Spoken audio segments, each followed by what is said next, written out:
donc on va faire la solution de l'exercice 10 sur la troisième feuille de topologie L2.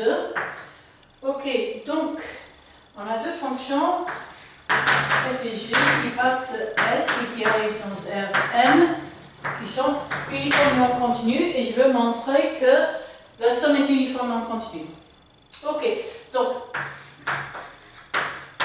je fixe une epsilon plus grand que 0. Je veux montrer que je peux m'assurer que la valeur de f plus g en x est proche de la valeur en f plus g en y si x et x et y sont assez proches. Ok, donc qu'est-ce que je sais? Je sais, j'ai un contrôle sur l'écart de f et un contrôle sur l'écart de g. Donc il existe une delta 1 telle que pour toute x, y dans S telle que x moins y est plus petit que delta 1, j'ai que f de x moins f d'y est plus petit qu'epsilon sur 2. Epsilon sur 2 parce que je vais avoir une contribution de l'écart de f et une contribution de l'écart de g. Et je vais demander que chacun soit plus petit qu'epsilon sur 2, de sorte que quand je les additionne, je tombe sur epsilon. Et j'ai quelque chose de similaire. Il existe également un delta 2 tel que pour toutes x, y qui sont dans S, qui sont à une distance O plus delta 2, j'ai que Gx et Gy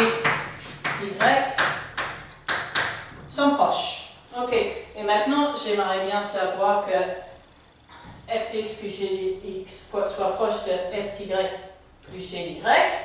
Donc je vais avoir besoin de ces deux inégalités. Et pour m'assurer ça, il faut que x moins y soit plus petit que delta 1 et qu'il soit plus petit que delta 2. Autrement dit, c'est plus petit que le minimum des deux.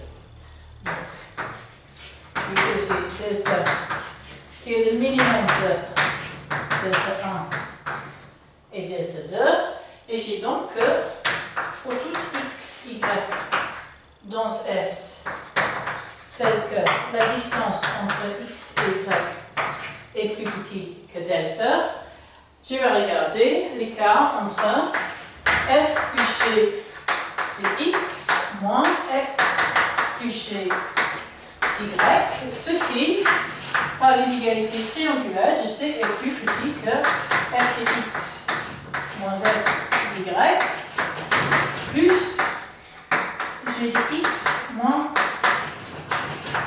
g d'y.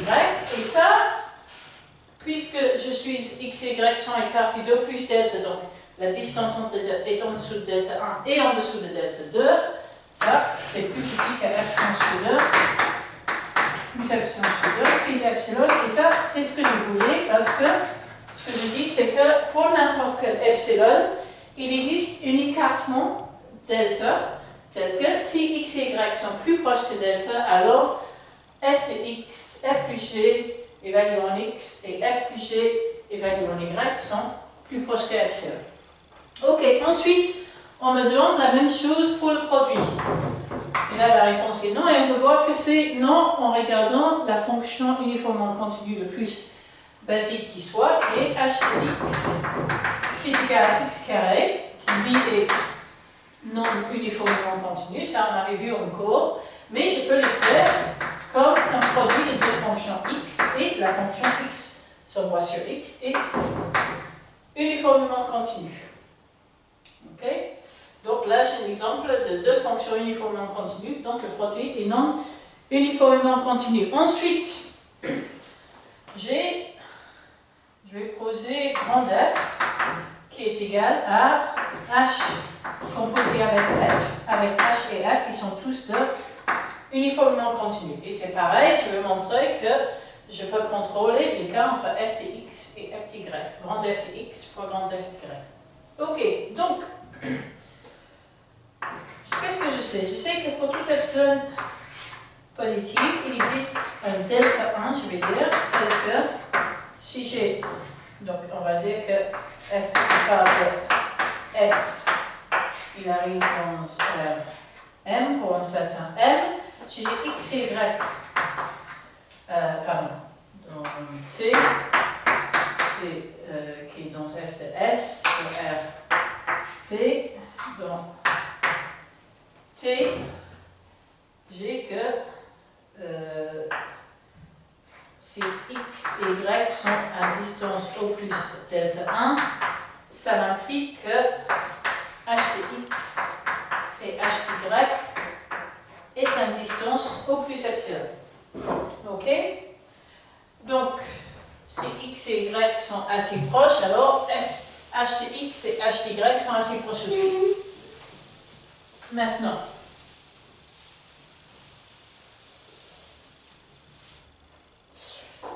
moi j'aimerais bien appliquer ça à X et Y qui sont A de F. F de A et F de B.